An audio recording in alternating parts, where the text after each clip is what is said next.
దాన్ని మళ్ళీ ముందుకెళ్దాము.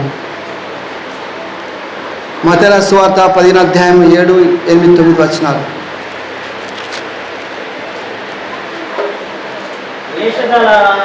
వేషధారులారా, ఈ ప్రజలు తమ పెదవులతో నన్ను కనపరుచుదురు కానీ వారి హృదయం నాకు దూరంగా ఉన్నది. మనుషులు కల్పించిన పద్ధతులు దైవోపదేశములని బోధించుతూ వారు నన్ను వ్యర్థంగా ఆరాధించుతున్నారు అని యెషయా మిమ్మల్ని చూసి ప్రవచించిన మాట సరియే అని వారితో చెప్పి. ప్రార్థించుకుందాం. పరిశుద్ధుడా యేసయ్య, మరొకసారి మీకు స్తుతులు స్తోత్రాలు చెల్లిస్తూ ఈ ఉదయకాల సమయంలో కొద్ది నిమిషాలు మీ వాక్యం ధ్యానిస్తుండగా, పరిశుద్ధాత్మ దేవుడా మీ కార్యం జరిగించండి. నేను కాదు, నా మాటలు కాదు, కానీ మీ మాటలు, మీ స్వరం వినిపించి మా ఆత్మీయ మేలుతో తృప్తిపరిచి, బలపరిచి, పురికొల్పి, ప్రోత్సహించి మా జీవితాలను బాగుపరిచి మీరే మహిమ పొందుకోమని క్రీస్తు నామములో ప్రార్థించబడుకొంచున్నాం తండ్రి, ఆమేన్. దేవుణ్ణి స్తుతించకపోవడానికి అడ్డుబండలు అవేమిటో ఈరోజు మనం ధ్యానిస్తాం. దేవుణ్ణి స్తుతించకపోవడానికి మనకున్నటువంటి అడ్డుబండలు మనం తొలగించాలి. అప్పుడే దేవుణ్ణి మనము స్తుతించగలం. లేనట్లయితే దేవుని స్తుతించలేము. కనుక ప్రజలు దేవుణ్ణి ఎందుకు స్తుతించలేకపోతున్నారు వివరించడానికి మరి ఇక్కడ బైబిల్లో చాలా విషయాలు రాయబడ్డవి. కనుక అనేక మంది క్రైస్తవులు ఆరాధనకు మరియు స్తుతించడానికి వివిధ అడ్డంకులతో పోరాడుచున్నారు. వారు పోరాడుచున్నారు. వాటిని అధిగమించలేకపోతున్నారు. వాటిలో చిక్కుబడి ఉన్నారు. అందుకే నేను వాటిని మీకు తెలియజేస్తాను. అవేంటో ఒక్కొక్కటి మనం ధ్యానిస్తాం. అందుకే బైబిల్లో స్పష్టంగా రాయబడేది ఏంటంటే 150వ కీర్తన 6వ వచనంలో ఊపిరి అనగా జీవమున్న ప్రతిదీ ప్రభుని స్తుతించాలి. కనుక ఈ లోకంలో ఏదైతే బ్రతికేది అనగా ప్రభుని స్తుతించాలి. ఊపిరిన్నది ప్రతిది కూడా మన ప్రభుని స్తుతించాలని మనము 150వ కీర్తన 6వ వచనం చూడవచ్చు. అనగా చదవండి. సకల ప్రాణులు యెహోవాను స్తుతించుడు. చాలండి. సకల ప్రాణులు యెహోవాను స్తుతించాలి. కనుక నీ దగ్గర ఊపిరి ఉన్నంత వరకు ఉన్నట్లయితే అప్పుడే నీవు దేవుని స్తుతించగలవు. నీలో నాలో ఊపిరి ఉన్నది కనుక మనము ఊపిరి ఉన్నంత వరకు మన దేవుని స్తుతించాలి. ఎందుకంటే 115వ కీర్తన 10వ వచనంలో ఒక మాట రాయబడి, చనిపోయిన వారు ప్రభుని స్తుతించలేరు.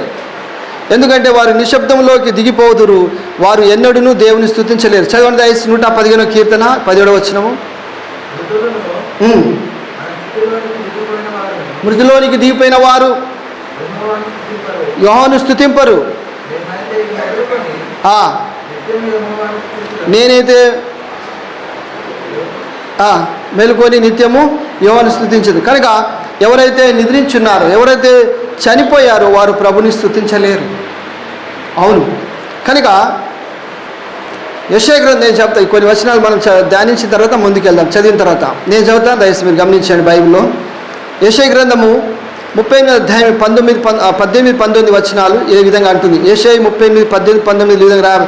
పాతాళమును నీకు స్తుతి కలగదు, పాతాళమున నీకు స్తుతి కలగదు, మృతి నీకు కృతజ్ఞతాస్తులు చెల్లింపదు, సమాధిలోనికి దిగువారు నీ సత్యము ఆశ్రయించరు. 19వ వచనము.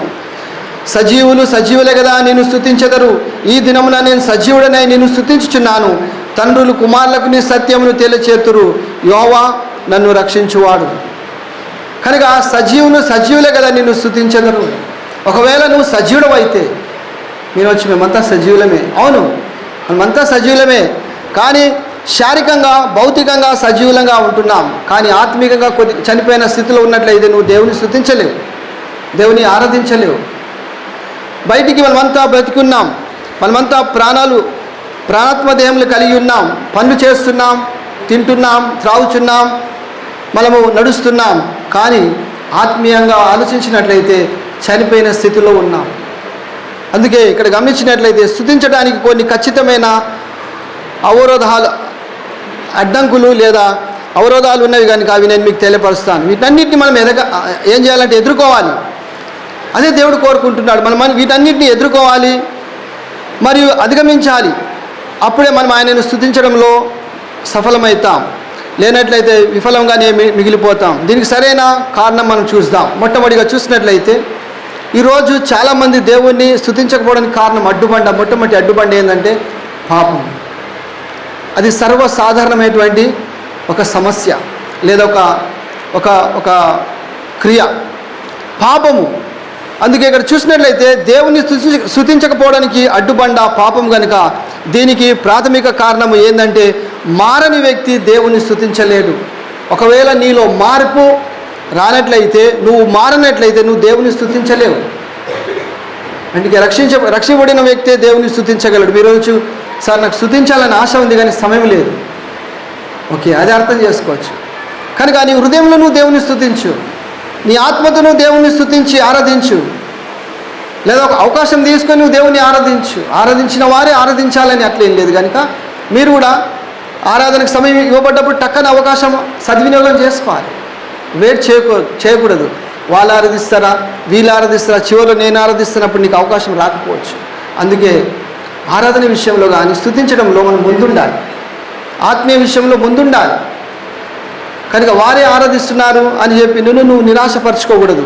అవకాశం అందరికీ ఓపెన్, అవును కదా. దేవుని ఆత్మ చేత ప్రేరేపణ కలిగిన వారు పురుషులు ఒక 4, స్త్రీలు ఒక 4 ఆరాధించమన్నప్పుడు మీరు ఆరాధించవచ్చు. ఇది ఓపెన్, పేరు పెట్టి చెప్పడం లేదు కదా. కొన్ని సంఘాల్లో పేర్లు పెట్టి చెప్తారు, ఫలాని వ్యక్తి ఆరాధించు, ఫలాని అక్క ఆరాధించు అని చెప్తారు. మన సంఘంలో అలా లేదు కదా, ఓపెన్. ఇది పాటకైనా ఓపెనే, ఆరాధనకైనా ఓపెనే. కనుక మీరు సిద్ధపడుతూ రావాలి, ఆరాధించాలనేటువంటి ఒక ఉద్దేశంతో మీరు దేవుని సన్నిధికి రావాలి. కనుక మీరు ఆరాధిస్తలేరంటే అలా అనడం లేదు. ఏంటంటే మీలో మార్పు లేదని, మీలో రక్షణ లేదని చెప్పడం లేదు. ఒకవేళ మీరు తరచుగా ఆరాధించకుండా మౌనంగా ఇక్కడ నుండి వెళ్ళినట్లయితే అప్పుడు ప్రశ్నించాల్సిన విషయమే. నిజంగా మా దేవుని సన్నిధికి వచ్చే ఉద్దేశం ఏమిటి? ఆయన స్తుతించడానికి వస్తున్నాం, ఆయన పొగడడానికి వస్తున్నాం, ఆయన కీర్తించడానికి వస్తున్నాం, ఆయన నామమును హెచ్చించడానికి కొరకు వస్తున్నాం. ఒకవేళ మనం వచ్చిన ఉద్దేశం నెరవేర్చినట్లయితే మనం రావడమే వ్యర్థం. ఎందుకంటే మనము కేవలం పేరుకు మాత్రమే వస్తున్నాం కానీ నిజంగా మనం ఆయనను ఆరాధించడానికి రావడం లేదు. అందుకే మనం ఇక్కడ చూసినట్లయితే మొట్టమొదటి మారని వ్యక్తి దేవుని స్తుతించలేడు. కనుక ఒకవేళ నీలో నాలో మార్పు లేనట్లయితే మనం దేవుణ్ణి ఆరాధించలేము, స్తుతించలేము. రెండోది చూసినట్లయితే కొద్దిమంది క్రైస్తవులు అలా చేయకపోవడానికి అది కూడా ఒక కారణమే. అదేంటంటే మన జీవితాల్లో ఒప్పుకొని పాపము దేవుని సన్నిధిలో మనల్ని నిరోధిస్తుంది. ఒకవేళ ఏదైనా పాపం మనలో ఉండిపోయిందేమో, మిగిలిపోయిందేమో, మర్చిపోయామేమో అనగా అది కూడా మనల్ని ఏం చేస్తుంది? నిరోధిస్తుంది. ఆరాధించకుండా మనని అడ్డుపడుతుంది, ఆటంకపరుస్తుంది. ఒకసారి ఆలోచించండి, ఏదైనా పాపం ఒకటి ఉండిపోయిందా, మిగిలిపోయిందా? మన జీవితాలు, మన హృదయాలు దేవుని సన్నిధానం ఏం చేసి స్కాన్ చేసుకోవాలి. కీర్తనకారుడు 139 కీర్తన చివరి 2 వచనాలు చదవండి దయచేసి. 139 కీర్తన చివరి 2 వచనాలు.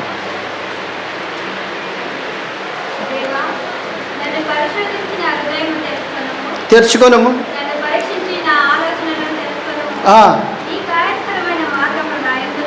ఉన్నదేమో చూడుము.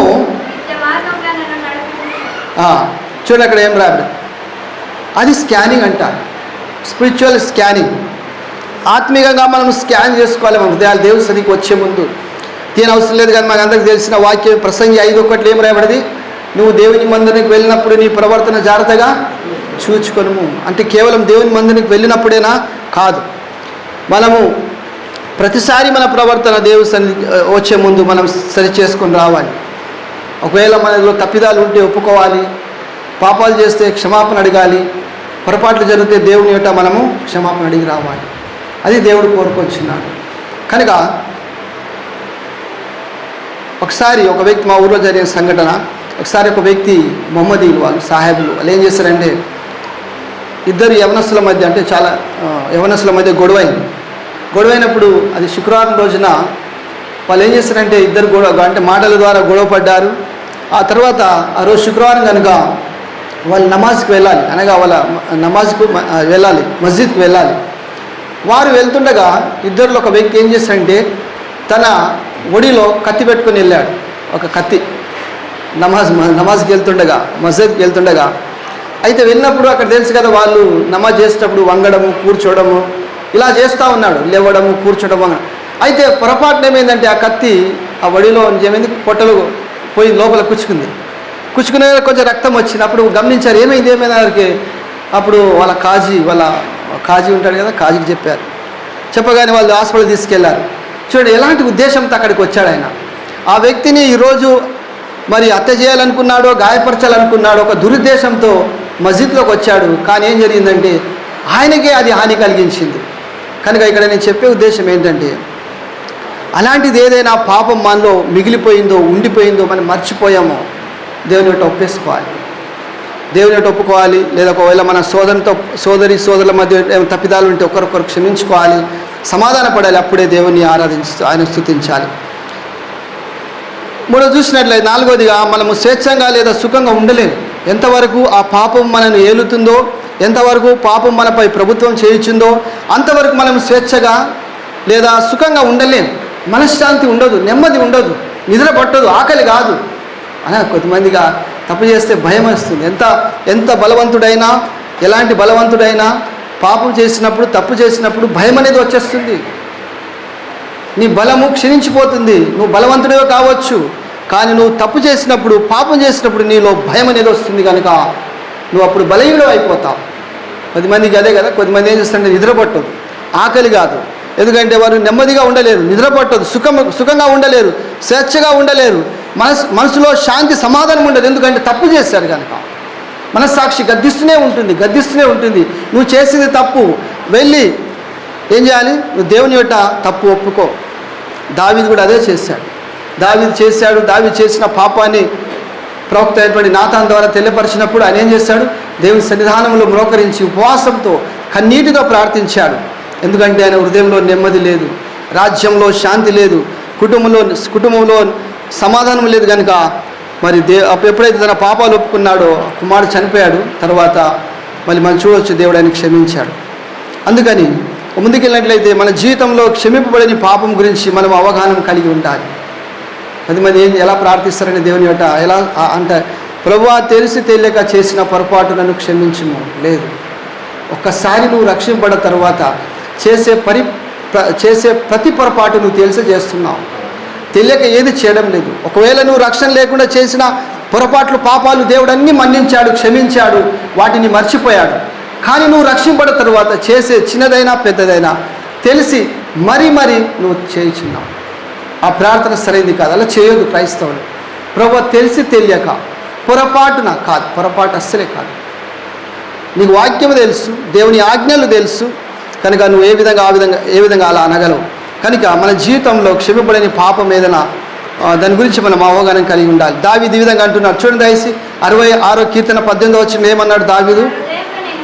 నా హృదయంలో నేను పాపము లక్ష్యము చేసినలా ప్రభువు నా మని ఆలకించకపోవును. ఒకవేళ పాపము నా హృదయంలో నేను లక్ష్యము చేసినలా దేవుడు నా ప్రార్థన వినకపోవును, నా స్తుతి అంగీకరించకపోవును. కనుక అలాంటిది నా హృదయంలో ఇంకా ఏదైనా పాపం కానీ ఇంకా ఏమైనా దోషము కానీ ఉన్నట్లయితే నేను దేవుని వద్ద దాన్ని ఒప్పేసుకోవాలి. అది దావీదు అంటున్నాడు. కనుక పాపం మరియు అధర్మం మనల్ని దేవుని నుండి వేరు చేస్తుంది. తీరవసరం లేదు. కానీ యెషయా గ్రంథం 59వ అధ్యాయం 2వ వచనంలో రాయబడింది, పాపము మరియు అధర్మం మనల్ని దేవుని నుండి వేరు చేస్తవి, మనకు అడ్డు గోడగా ఉన్నవి. ఈరోజు మన ప్రార్థనలు వినకపోవడానికి కారణం ఏంటంటే, దేవుడు ఈరోజు మన స్తుతి అంగీకరించకపోవడం కారణం ఏంటంటే, పాపాలు మనకు దేవునికి మనకును అడ్డుగోడగా వచ్చాయి. అదే అంటున్నాడు, అడ్డుగోడగా అవి కట్టబడి ఉన్నాయి. అందుకని అది పడగొట్టబడాలి. పాపం మరియు అధర్మం మనల్ని దేవుని నుండి వేరు చేస్తాయి, సపరేట్. కనుక ఇక్కడ మనం అదే చూస్తున్నాం ఏంటంటే, ఆ యాకోబు పత్రికలు కూడా ఒక మాట రాయబడింది 4వ అధ్యాయం 3వ వచనంలో. ఏం రాయబడింది చూడండి దయచేసి, 4వ అధ్యాయం 3వ వచనంలో, మీరు అడిగినను మీ భోగల నిమిత్తం అడుగుచున్నారు, కనుక మీకేమీ దొరకదు. నిజమే. కనుక ఎప్పుడైతే మన హృదయం దేవుని యొక్క సరిగా లేనట్లయితే మనం అడిగినను మనం వేడుకున్నను దేవుడు అది మనకు ఇవ్వడు. కనుక మనం ఇంతకు మునుపు ఆస్వాదించి ఉండవచ్చు. మన జీవితంలో పాపం యొక్క సాక్షాత్కారం ప్రభు ముందు మన నేలకి కట్టివేసింది. కనుక మనం నిజంగా ఎంతో మాట్లాడడానికి సంకోచితంగా ఉన్నాం.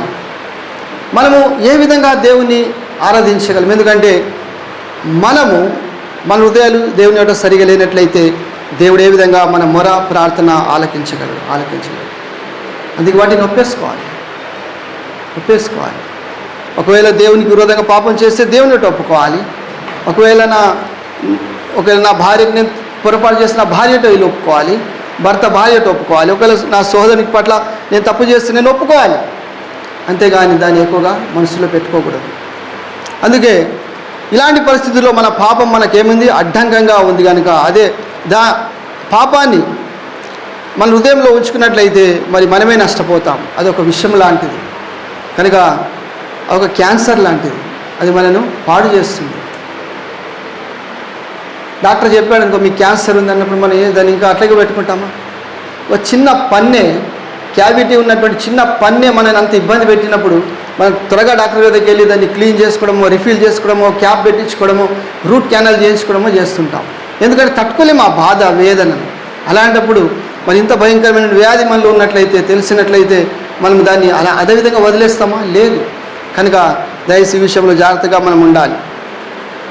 అందుకే 1 యోహాను పత్రిక 1:9 రాయబడింది, మనము మన పాపంలో ఒప్పుకొని ఎడల అతడు నమ్మదగిన వాడును నీతిమంతుడు, సమస్త దుర్నీతి పాపములు మనం కడిగి పవిత్రపరచును. అనగా ఇక్కడ చూసినట్లయితే మనం ఒప్పుకున్నట్లయితే, హృదయపూర్వకంగా ఒప్పుకున్నట్లయితే అతడు మనల్ని క్షమించి మనల్ని పరిశుద్ధపరుస్తాడు కనుక తద్వారా సరైన సంబంధాన్ని మనము పునరుద్ధరించుకోవచ్చు. అప్పుడు ఆ యొక్క స్తుతుల ప్రవాహం అనేది విడుదలవుతుంది. కనుక ఎప్పటివరకైతే పాపం మనలో ఉంటుందో అంతవరకు మనం నెమ్మదిగా ఉండలేము, సమాధానంగా ఉండలేము, సంతోషంగా ఉండలేము. మన ముఖాలపైన నవ్వు ఉండలేదు, కళ ఉండదు. రెండో విషయాన్ని చూసినట్లయితే ఇక్కడ రెండో విషయాన్ని చెప్తాను, ఖండించడం. అనగా మన ప్రభు చేత క్షమిపడినప్పటికీ అది ఎల్లప్పుడూ సులభం కాదు. దేవుడు మనల్ని క్షమించాడు, ఓకే, మనల్ని మన్నించాడు, క్షమించాడు, ఓకే, కానీ ఆ క్షమాపణలు పూర్తిగా అంగీకరించి మనల్ని మనము క్షమించుకోవాలి. చాలామంది క్రైస్తవులు అందులోనే ఉన్నారు. ఎందులో ఉన్నారు? ఇంకా వారి పాపాలు క్షమింపడలేదని, ఇంకా నేను ఇలాంటి వ్యక్తిని అలాంటి వ్యక్తిని అని చెప్పుకొని బ్రతుకుతున్నారు. చాలామంది క్రైస్తవులు అందులోనే ఉన్నారు. ఖండించడం అనగా దేవుడు వారిని స్వేచ్ఛగా క్షమించినప్పటికీ వారు తమ్మును తాము క్షమించుకోలేని స్థితిలో ఉన్నారు. అర్థమైందా? తమ్మును తాము క్షమించుకోలేని స్థితిలో ఉన్నారు. దేవుడు క్షమించాడు, దేవుడు మన్నించాడు. అందుకే కొన్నిసార్లు ఏమంటే దేవుడు క్షమించిన పాపాన్ని మరలా మనం ఏ విధంగా దాన్ని ఎత్తి చూపించగలము? దేవుడే క్షమించాడు, అవును, దాన్ని మనం ఎలా ఎత్తి చూపించగలము? కనుక ఒకవేళ దేవుడు నన్ను క్షమించి నన్ను అంగీకరించినట్లయితే, నన్ను మళ్ళీ స్వీకరించినట్లయితే మీరెవరు? అందుకే ఈ యొక్క వివాహం జరిగేటప్పుడు ఇలాంటి ప్రకటనలు చేస్తారు కదా, ఏమంటే ఒకవేళ ఈ యొక్క వరుడు కానీ, కాబోయే వరుడు లేదా మరి ఇక్కడ ఉన్నటువంటి ఈ అమ్మాయి కానీ వాళ్ళలో ఏదైనా హేతువు, బలమైన కారణము ఉన్నట్లయితే, వీరి యొక్క వివాహం జరగకూడదని హేతువు కానీ కారణమైన ఉన్నట్లయితే అది సంఘానికి తెలియపరచవలెను. అర్థమైంది? ఒకవేళ మీరు అలా అనుకున్నట్లయితే, అవును ఇది జరగకూడదు, ఈ కార్యము శుభకార్యం జరగకూడదు, వివాహ కార్యం జరగకూడదు, ఎందుకంటే ఈ వ్యక్తి మంచివాడు కాదు, త్రాగుబోతు, వ్యభిచారి అని మీరు ఒకవేళ మీకు ఏమైనా బలమైన ఆధారం, బలమైన సాక్ష్యం ఉన్నట్లయితే మీరు సంఘానికి తెలియపరచాలి. దాని వాళ్ళు అక్కడిని ఆపేస్తారు. చివరి ప్రకటన అంటారు వివాహమయ్యే ముందు, ఇది చివరిది, ఇక మీదట మీరు ఎవరు కూడా మాట్లాడకూడదు. ఎందుకంటే 3 అవకాశాలు ఇవ్వబడ్డవి. మొదటి ప్రకటన, రెండో ప్రకటన, మూడో ప్రకటన అయిపోయింది. ఆ తర్వాత పెళ్ళైన తర్వాత మీరు వచ్చి లేదు సార్ ఇది ఆ అబ్బాయి మంచోడు కాదు, అమ్మాయి మంచిది అంటే తప్పు. ఎందుకంటే ప్రకటనలు అయిపోయాయి. దేవుడు కూడా అదే మన అంటున్నాడు. దేవుడు క్షమించాడు కనుక చూడండి దయచేసి ఇది ఎంత బాధకరమైన విషయం అంటే, కొద్దిమంది దేవుడు వారిని స్వేచ్ఛగా క్షమించినప్పటికీ వారు తమ్మును తాము క్షమించలేని స్థితిలో ఉన్నారు. వారికి అర్థం కావడం లేదు, ఇంకా మేము పాపులమా, యేసుక్రీస్తు రక్తం చేత కడగబడినటువంటి నీతిమంతులమా, మరి పరిశుద్ధులమా అనే ఆ యొక్క అవగాహన మనకు రావట్లేదు. కనుక ఒకసారి ఆలోచించాలి. దేవుడు క్షమించినప్పుడు ఆయన మనస్ఫూర్తిగా క్షమిస్తాడు. మనం క్షమించినప్పుడు ఎలా చేస్తాం? మనం క్షమిస్తాం కానీ మర్చిపోం. అవకాశం కొరకు ఎదురు చూస్తాం, ఆ అవకాశం కొరకు కనిపెట్టుకుంటాం. అది నిజమైన క్షమాపణ కాదు. దేవుడు ఏమన్నాడు? పడమటికి తూర్పు ఎంత దూరం ఉందో మీ పాపములు అంత దూరపరిచి ఉన్నాడు. అంటే దేవుడు లెక్కించడు. ఒక్కసారి క్షమించాడంటే ఆయన డైరీలో రాసుకోడు. కొంతమంది డైరీ మెయింటైన్ చేస్తారు, అందులో అన్నీ రాస్తారు. ఫలానా రోజున ఫలానా వ్యక్తి నన్ను అవమానపరిచారు, ఫలానా రోజున ఫలానా వ్యక్తి నన్ను నవ్వుల పాలు చేశారు, కనుక నేను క్షమించాను కానీ నేను మర్చిపోలేను. అది వాళ్ళ మట్టుకే కాదు, వాళ్ళ పిల్లలు కూడా చెప్తారు. వాళ్ళ పిల్లలు కూడా చెప్తారు, నేను చనిపోయినా కానీ ఈ వ్యక్తిని నువ్వు జ్ఞాపకం ఉంచుకో. మనకు అది ఎంత బాధాకరమైన విషయం. ఒక్కసారి మనస్ఫూర్తిగా మనం క్షమించినట్లయితే క్షమించామంతే, మళ్ళీ దాన్ని జ్ఞాపకం చేసుకోకూడదు. ఎందుకంటే ప్రభు అలాంటి విషయాలు ఖండిస్తున్నాడు. ఇది తరచుగా జరిగే విషయాలు. అదేంటంటే మనని మనం ఏం చేసుకుంటామంటే అనర్హత యొక్క భావాన్ని కలిగి ఉంటాం. అంటే మనము అనర్హులము, మనలో అలాంటి అర్హత లేదనుకొని మనని మనం ఎంతో కించపరుచుకుంటూ మనని మనం ఎంతో బాధపరుచుకుంటాం. నేను అనర్హుడను అనగా నాకు అర్హత లేదనుకుంటాం. కానీ దేవుడు నిన్ను ఎక్కడి నుండి ఎక్కడికి లేవని ఎత్తాడు. నీ స్థితిని, నీ పరిస్థితిని మార్చాడు, నీ జీవితాన్ని మార్చాడు. ఒకప్పుడు నువ్వు పాపివి, కానీ యేసుక్రీస్తు రక్తం చేత కడగబడేటువంటి ఇప్పుడు దేవుని బిడ్డవు. ఒకప్పుడు నువ్వు సాతానుకు బానిసవు, కానీ ఇప్పుడు నువ్వు క్రీస్తు యొక్క దాసుడవయ్యావు. ఒకప్పుడు నువ్వు దేవుని యొక్క శత్రువు, కానీ క్రీస్తుని బట్టి నువ్వు ఈరోజు దేవుని యొక్క మిత్రుడిగా మార్చబడ్డావు. నీ స్థితి, నీ పరిస్థితి దేవుడు మార్చాడు, నీ స్థానాన్ని మార్చాడు. నువ్వెవరో తెలుసా నీకు? కొన్నిసార్లు మనం ఎవరో మనకే తెలియదు. నువ్వు జీవం గల దేవుని కుమారుడవు, దేవుని కుమార్తెవు. నువ్వు ఎలా ఉండాలి, లోకంలో సమాజంలో ఎలా జీవించాలో ఒకసారి ఆలోచించుకో. ఒక చిన్న ఉదాహరణ చెప్తా. జరిగిన ఒక చిన్న ఉదాహరణ ఏంటంటే, ఇంతకుముందు చెప్పాను కానీ చాలా రోజుల క్రితం చెప్పాను, మళ్ళొకసారి మీకు జ్ఞాపకం చేస్తాను. ఒకసారి షేక్ దుబాయ్లో వచ్చాడు. వచ్చిన తర్వాత ధారవి ప్రాంతంలో ఒకసారి కారులో వెళ్తూ ఆయన అన్నాడు డ్రైవర్తో, ఈరోజు నేను ధారవి వెళ్ళాలనుకుంటున్నాను. ధారవి గురించి నేను విన్నాను, అది ఏషియా ఖండంలో అతిపెద్ద మురికివాడ అనగా స్లమ్ ఏరియా. ఒకసారి నేను ఆ సైన్ ధారవాడిని తీసుకెళ్ళు అని చెప్పాడు. అప్పుడు వాళ్ళు వెళ్తుండగా ఏమైందంటే అక్కడ సిగ్నల్ ఉంది, ధారవి సిగ్నల్ దగ్గర ఏమైంది, కారు ఆగింది. అయిన తర్వాత అద్దాలను చూశాడు ఒక వ్యక్తి, ఒక బాలుడు, సరిగా బట్టలు లేవు, అడుక్కుంటా ఉన్నాడు, డబ్బులు అడుక్కుంటా ఉన్నాడు. ఎందుకో షేక్ గారికి ఆయనపై చాలా దయ వచ్చింది. ఆ పిల్లల్ని చూడగానే చాలా దయ చూపించాడు. అన్నాడు డ్రైవర్తో, నువ్వు వెళ్ళి ఆ బాలుడితో మాట్లాడమని కారు పక్కకు తీసుకొని ఆ ముందు డ్రైవర్ని పంపాడు. డ్రైవర్ మాట్లాడాడు. ఆ తర్వాత షేకే స్వయంగా వెళ్ళి అడిగాడు, నీకు అమ్మా నాయన ఉన్నారంటే నాకు ఎవరు లేరని చెప్పాడు. ఓకే, అట్లయితే నేను నిన్ను తీసుకెళ్తాను, నాతో వస్తావంటే వస్తాను, నేను నీకు చాక్లెట్లు కొనిస్తాను, నీకు మంచి బట్టలు ఇస్తాను, నిన్ను మంచి హోటల్లో ఉంచుతాను, కావాలంటే మా దేశానికి కూడా తీసుకెళ్తానంటే ఆ పిల్లోడు అన్నాడు మంచిదని చెప్పాడు. ఇంతకంటే ఆనందం ఏంటని తీసుకెళ్ళి షేక్ గారు అని మంచి స్నానం చేయించి, హెయిర్ కట్ చేయించి, విలువైన బట్టలు కొన్నాడు. ఆయన కుమారులాగా అన్నీ కొనిచ్చాడు, అన్నీ చేశాడు. చేసిన తర్వాత చెప్పాడు, ఇదిగో ఆయన యొక్క పాస్పోర్ట్ చేయించారు. తర్వాత అన్ని డాక్యుమెంట్స్ అన్నీ రెడీ చేసి దుబాయ్ తీసుకెళ్ళాడు. షేక్ గారు ఆయన దుబాయ్ తీసుకెళ్ళారు. పెద్ద ప్యాలెస్లో ఉంటున్నాడు. వీధుల్లో రోడ్ పైన పడుకున్నటువంటి బాలుడు ఇప్పుడు పెద్ద ప్యాలెస్లో ఉంటున్నాడు. ఆ తర్వాత విశాలమైన గదులు, చాలా విలువైన గదులు, మంచి ఆహారం అన్నీ బాగున్నాయి. కానీ ఒకరోజు చెప్పకుండా చేయకుండా ఏం చేశాడు, ఇండియాకి వచ్చేసాడు. షేక్ గారికి అర్థం కాలేదు అసలు ఏంటి, ఎక్కడ వెళ్ళాడు బాబు, ఎక్కడ వెళ్ళాడని చెప్పి మాకు చాలా వెతికారు, చేశారు. తర్వాత ఏం అడ్రస్ లేదు, ఎక్కడికి వెళ్ళిపోయాడో తెలియదు. షేక్ అనుకున్నారు, నేను సాయం చేయాలి అనుకున్నాను, కానీ పిల్లోడు ఎక్కడ వెళ్ళిపోయాడని చెప్పి బాధలో ఉన్నాడు. తర్వాత మళ్ళీ ఒక 2 సంవత్సరాల తర్వాత షేక్ మళ్ళీ ముంబై వచ్చాడు.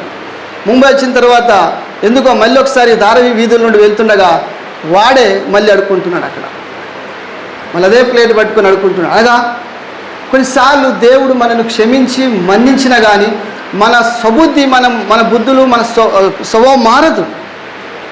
ఏ విధంగానైతే పంది మళ్ళీ బురద తట్టు మల్లుతుందో అదేవిధంగా మనం కొన్నిసార్లు యేసుక్రీస్తు రక్తం చేత కడగబడినటువంటి మనం కూడా మళ్ళీ పాపము జోలికి వెళ్తూ పాపములో మునుగుతూ తేలుతూ దానిలో ఆనందిస్తుంటాం. ఒకప్పుడు నేను నల్లోంచి కదా దేవుడు బయటికి తీసుకొచ్చాడు.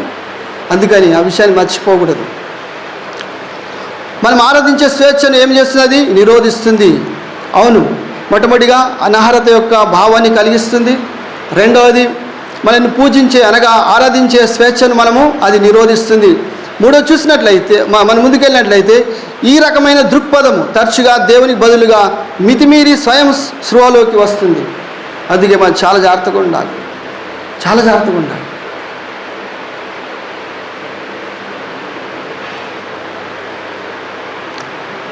ఇక్కడ మన లోపాలు, మన బలహీనతలు వెతుకుతూనే ఉన్నాం. సహజంగా వాటిని కనుగొంటాం. ఎవరు పరిపూర్ణంగా లేరు. నేను ఇంతకుముందు కూడా చెప్పాను, ఎవరు పర్ఫెక్ట్గా లేరు. చూడండి దయచేసి హెబ్రీలు 12:2 చదువుతాం.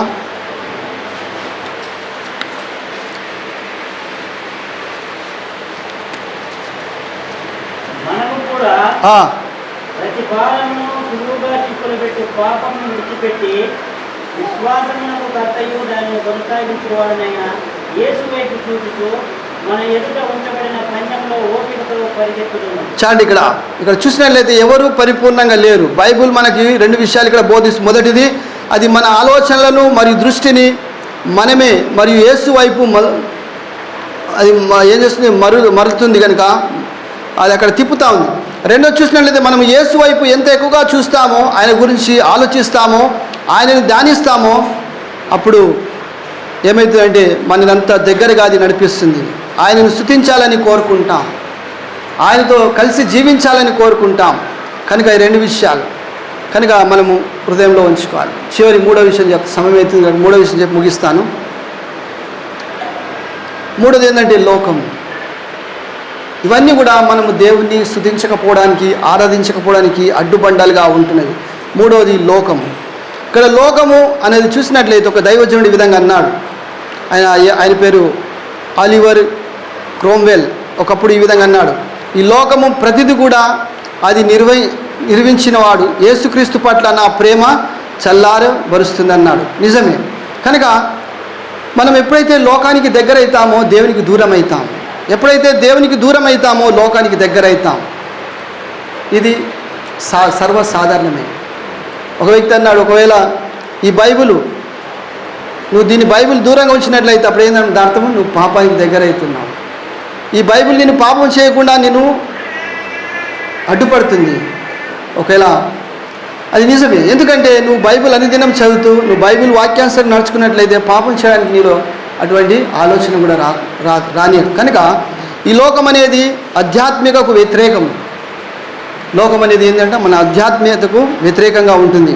అది మన మనసుల్ని, మన ఆలోచనల విషయాలపై కేంద్రీకృతమై ఉన్నప్పుడు దేవుడు మరియు అతని రాజ్యానికి సంబంధించిన విషయాల కంటే ప్రపంచాన్ని మనను ఎక్కువ ఆకర్షించే వాటిగా ఉంటుంది. అందుకని దేవుని స్తుతించాలనేటువంటి అలాంటి భావన మనలో రావాలి. దేవుడు సంఘాన్ని లోకంలో పెట్టాడు, కానీ ఆ యొక్క లోకము సంఘంలో పెట్టలేదు. ఎందుకంటే మనం చూస్తుంటాం, ఎన్నో పడవలు వెళ్తూ ఉంటాయి నీళ్ళపైన, ఓడలు, పడవలు, పెద్ద పెద్ద పడవలు వెళ్తూ ఉంటాయి. అవి ఆ విధంగా క్షేమంగా ఈ అద్దరి నుండి ఆ అద్దరికి వెళ్తున్నది అర్థం ఏంటి? ఎందుకంటే ఆ పడవలోకి నీళ్లు రావడం లేదు. పడవ నీళ్ళపైన ఉంది, పడవ సముద్రం పైన ఉంది కనుక అది క్షేమంగా వెళ్తుంది. ఎప్పుడైతే ఆ పడవలోకి, ఆ ఓడలోకి నీళ్లు రావడం ప్రారంభించిందో ఆ పడవ మునిగిపోతుంది. అదేవిధంగా ఒకవేళ సంఘంలోనికి లోకము, డర్టీ పాలిటిక్స్, రాజకీయాలు వచ్చినప్పుడు ఏమవుతుందంటే సంఘము చెడిపోతుంది, సంఘము నాశనం అయిపోతుంది. కనుక అలాంటి రాకుండా దేవుడు కాపాడుతూనే ఉన్నాడు. అప్పుడే సంఘం అనేది ముందుకు సాగుతూ ఉంది. మనం ఓడకు మనం చిల్లు పొడిచేవారంగా ఉండకూడదు. దాన్ని మనం ఏం చేయాలంటే కట్టువారంగా ఉండాలి, దాన్ని పూడ్చేవారంగా ఉండాలి. అదే దేవుడు కోరుకుంటున్నాడు. దేవుని స్తుతించడానికి చాలా ఇబ్బందులు భావిస్తారు, ఎందుకంటే వారు లోకానికి దగ్గరగా ఉన్నారు.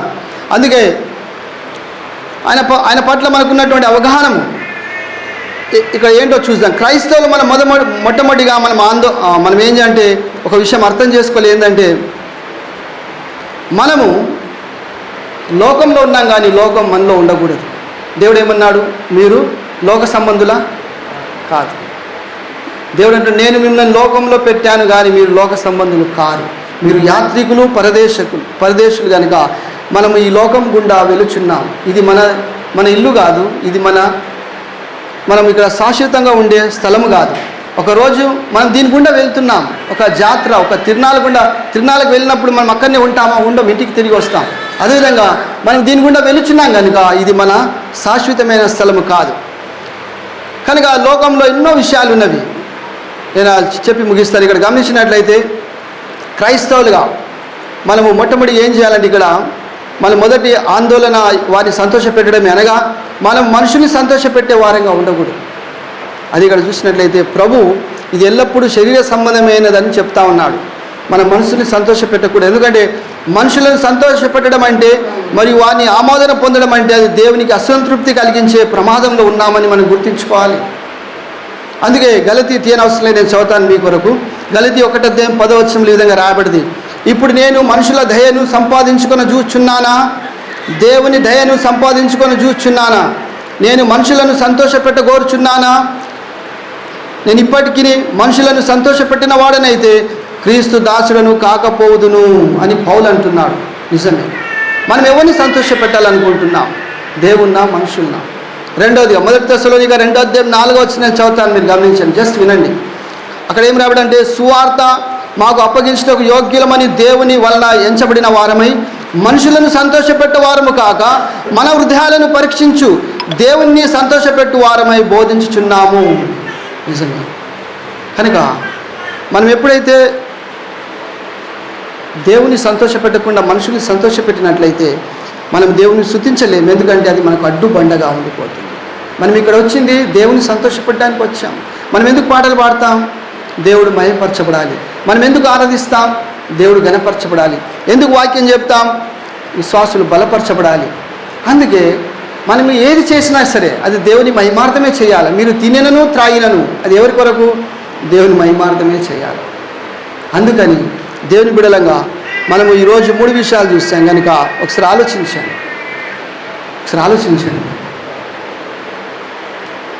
కనుక ఇక్కడ మనం గమనించినట్లయితే ఎందుకు మనం ఆరాధించలేకపోతున్నాం, ఎందుకు దేవుని స్తుతించలేకపోతున్నాం, మనకున్నటువంటి అడ్డుబండలు ఏమిటో వాటిని మనము చిన్నగా తొలగించుకుందాం.